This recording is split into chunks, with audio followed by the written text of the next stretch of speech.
പിന്നെ തേച്ച് തേച്ച് ഈ സോപ്പ് ഇപ്പൊ തീരും. കേറി വാ, സോപ്പ് തീരും.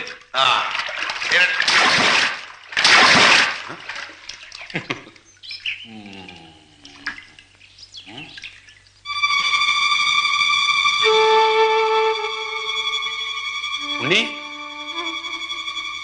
ഉണ്ണി ഉണ്ണി, നീ എന്താ വെള്ളത്തിനടുത്ത് ഗറില്ല യുദ്ധം നടത്താ? അമ്മാവൻ പേടിച്ചല്ലേ? പിന്നെ പേടിക്കാതിരിക്കോ? നീ എന്തെങ്കിലും അറിയാതെ വെള്ളത്തിലാണോ കളിക്കണേ?